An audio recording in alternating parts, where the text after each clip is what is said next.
personal, and it can get really violent very quick. All right, so pay attention. This operation continues. We're also getting word that alarms are going off in Tel Aviv, new rocket fire there. Also getting some horrific images coming from Israeli television. A reporter in the kibbutz Kafr Azar said the Israeli commander who liberated it from Hamas, says they found the bodies of 40 babies, and some of them with their heads cut off. And that's horrible to even say, but this reporter is on the ground talking to the commander of this kibbutz, and there is video of this interview. The atrocities, the specific nature of what we're seeing out of this is actually hard to even calculate.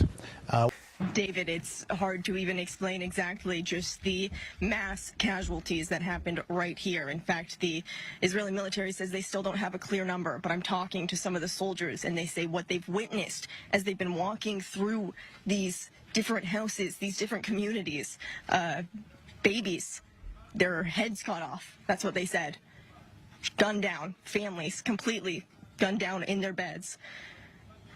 You can see some of these soldiers right now comforting each other. Now, what's frustrating about this, we see what appears to be videos of, Palestinians celebrating this. And make no mistake about it, Hamas is the new ISIS. Okay. And I've also seen, some news reports that there are certain, individuals, congressmen, congresswomen trying to trace the serial numbers on these weapons. We know that Joe Biden gave, $6 billion to, I believe it was Iran. A big difference to tell the American people the truth about what our options are in ending this war. If tomorrow the order goes out from I'm President of the United States, I issue an order, end the war today, begin to withdraw all American troops. It will take a year to get the American troops out. Do you hear me now? That's the truth. It will take a year to get them physically out. Now, if you leave all the equipment behind, you might be able to do it in 7 months. And you leave those billions of dollars of weapons behind, I promise they're going to be used against your grandchild and mine someday.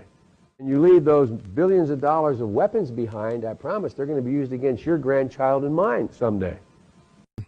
And so they're saying that a lot of these weapons, it's possible that they got them from Afghanistan and even Ukraine with all the money that we're funding. Now, there's a lot of things that are on the internet, so, do your due diligence and research. But clearly, looking from these videos, these look like American weapons. So it is absolutely sad. It makes me think of Zechariah 14:2. For I will gather all nations against Jerusalem to battle, and the city shall be taken, and the house rifled, and the woman's ravished, and half of the city shall go forth into captivity, and the residue of the people shall not be cut off from this city. Remember, people can have whatever arguments they want to have. There's a lot of arguments, there's even, some people saying, oh, Israel is in the wrong. There's Christians, that think in that kind of way. There's some Christians that are saying, oh, well, those aren't the real Jews. Like, there's a lot of different, arguing, debating. But as I've told you guys before in previous videos, you have to understand that that land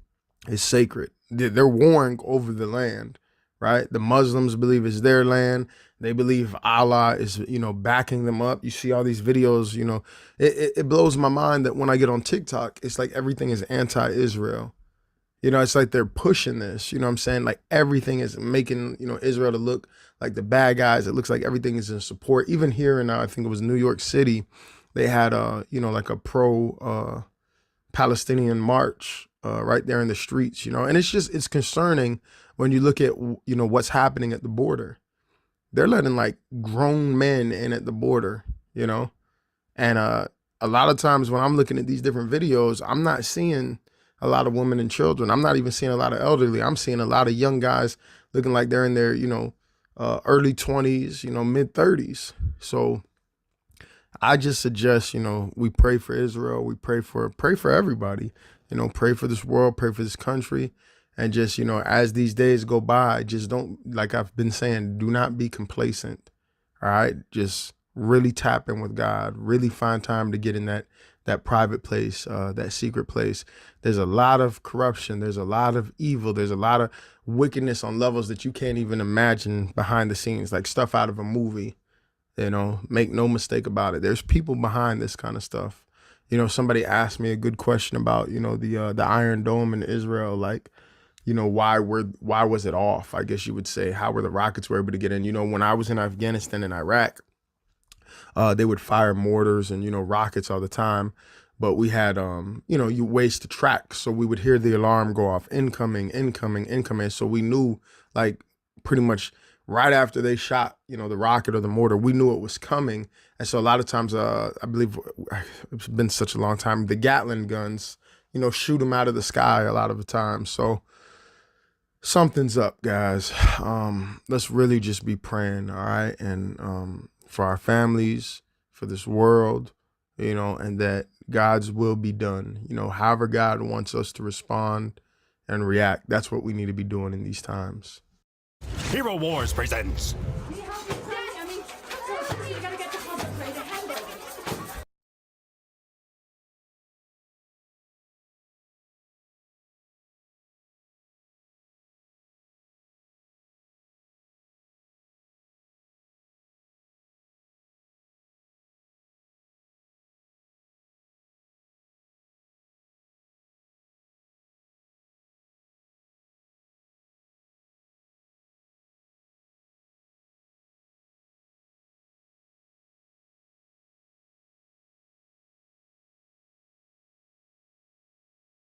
I've tried to compile the most important part and add my own kind of interpretation to what's going on the geopolitical stage. So what you're going to get in this video is, number one, all the updates, everything that happened in about 5 minutes, and also my thoughts about the potential involvement of Hezbollah, or what Iran is doing, what the United States is doing, what the leadership in Israel is thinking, the political update, the whole shebang. Let's get through it right away. By the way, I'm on very few hours of sleep doing all this work, but I'm still here. So I apologize for the lack of edit and my possible mistakes. So first of all, crazy update just came out. Israel just announced in response to Egypt saying they're going to send trucks with gasoline and supplies to Gaza. Israel just officially said to Egypt saying, if you send supply trucks to Gaza of gasoline and supplies, we will bomb every single truck. Gaza is under siege. Nothing comes in, nothing comes out. To this moment, no trucks have been sent, so this has not been tested, but nevertheless, this comes from an official source. It's been quoted by News 12 out of Israel, so that is credible and confirmed.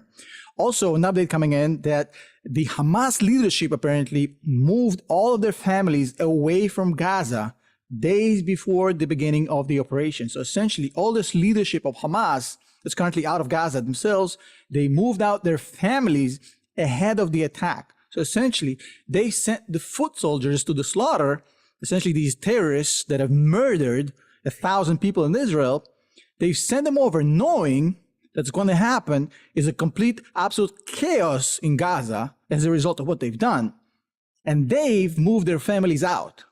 So if you wanted more proof that Hamas is using the local population essentially as cannon fodder for their own political agenda, here it is.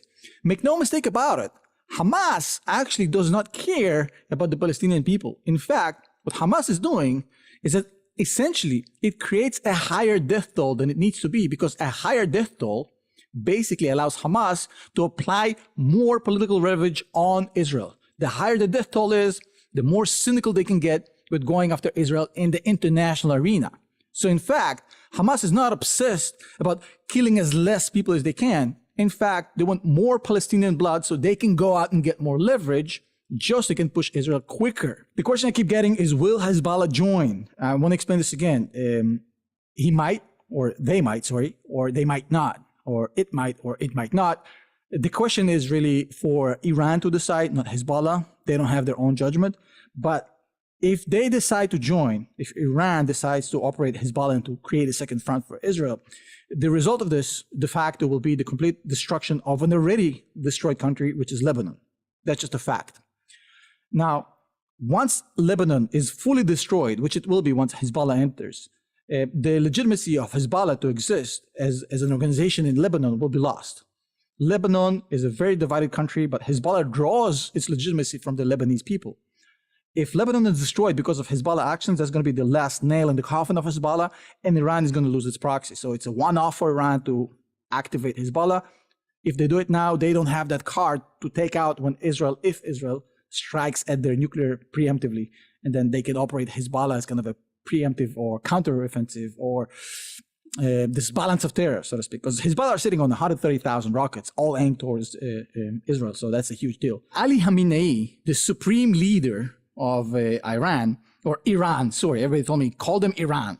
Sure. The supreme leader of Iran basically is not only condemning what they've done, basically murdering women and children and elderly in their... Now, Mohammed bin Salman, the de facto ruler of Saudi Arabia, came out and said something very interesting today. And it's not exactly what it sounds like. It sounds very, very clear. He says, we stand with the Palestinian people. But if you break it down, you find out it's a lot more interesting than what you think.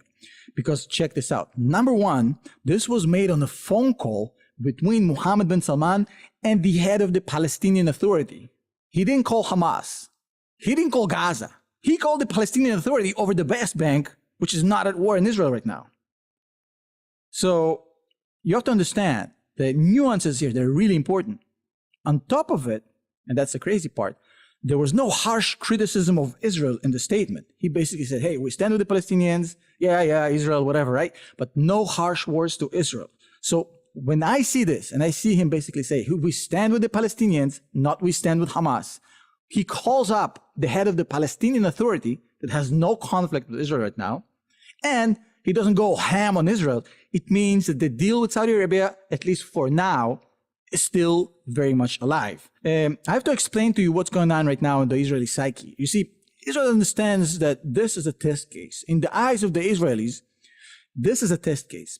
If they let Hamas kill 1,000 civilians, murder women and children, and live to tell about it, this is the essential death of the country of Israel.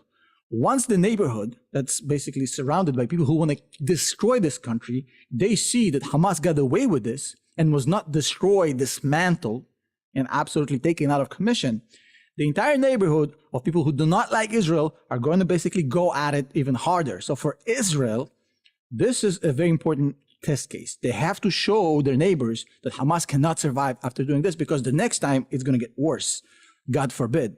Now, there's a lot of unrest on the political arena in Israel from the local sources I have, which is absolutely insane. So we have a lot of demand coming up from the Israeli public to form a unified government of the coalition and the opposition of Benjamin Netanyahu, coming together for an emergency government where everybody sits together, or at least a much larger coalition.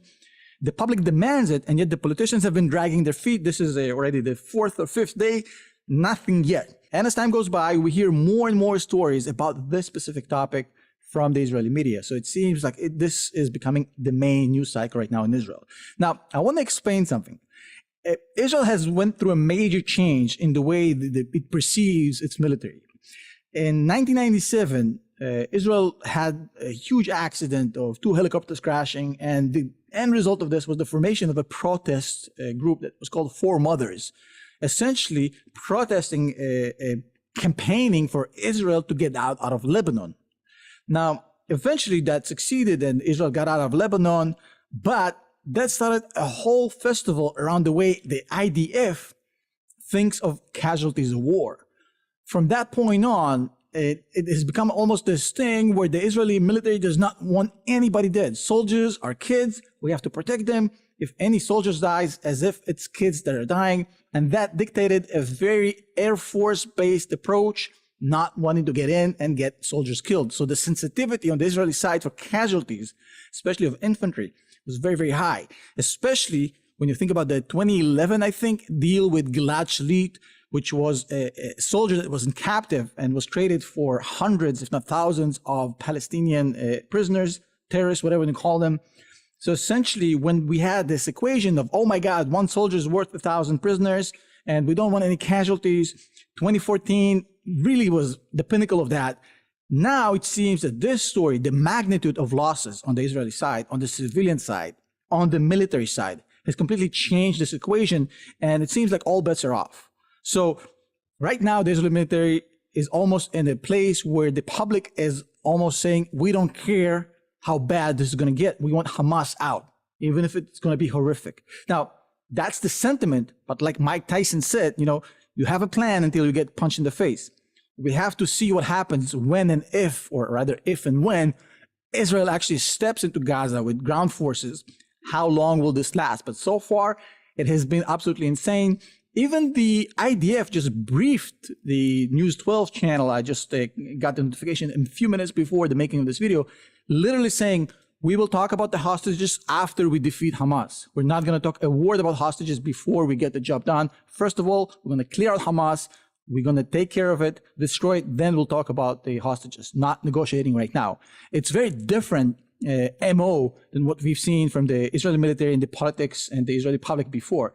It's almost like something flipped, which is insane. Now, the new death toll numbers are out, which is absolutely horrific and sad. And I will not glorify it, no matter how much you feel about either side. And I've been blocking people on Twitter who glorify civilian deaths or celebrate them. This is a horrific number. So 800 dead on the Palestinian side, 4,000 injured on the Palestinian side, 1,000 dead on the Israeli side, 2,600 injured on the Israeli side. And from my sources in Israel, that 1,000 dead number is about to climb significantly. It's not official yet, so we'll have to wait and see, but it's absolutely horrific. Today was the first day where the Israeli military actually allowed foreign press inside some of the towns on the border with the Gaza Strip, and it was absolutely horrific. According to Haaretz, which is a newspaper in Israel, 10% of the entire population of the border towns with the Gaza Strip are dead. They've been murdered, they've been executed by terrorists in their homes. I want you guys to understand what I'm saying here. I'm not the kind of channel who's going to sugarcoat it with UN terminology just so we can talk about it around the campfire singing Kumbaya. This is absolutely insane. And anybody who doesn't think that doesn't belong to my channel. Very, very simple, no matter which side you're on. Now, the head of the Israeli party Ram, Mahmoud Abbas, and by the way, I think I've just confused him with the Prime Minister of the Palestinian Authority. Sorry. I'm tired. This is one of the Arab parties. There's a few of them. And he's the head of that Arab party, of the Israeli civilian Arabs. And he's saying one important thing. Today he came out and he said, Hamas must return all hostages right away. We're talking about an Arab politician saying that that's no small thing. He also said yesterday that he doesn't support any sort of rioting against Israel because Hamas was calling out for the Israeli resident Arabs to go out and riot and participate in this. And he basically said, don't do it. It's a bad idea. Same message came from Ayman Uda, who's another politician, the head of another Arab party of Hadash, saying that he's opposed to fights and clashes with the Israeli security forces. Don't do it. Now, both of them don't like Israel, make no mistake about it, even though they're members of parliament. That's a whole different story. But they did come out and they said, hey, don't do it. And so far, the local Israeli resident Arabs have not taken part in this. And that's a huge, colossal tactical failure for the Hamas because they've counted on them to join the fight and cause chaos. So to this point,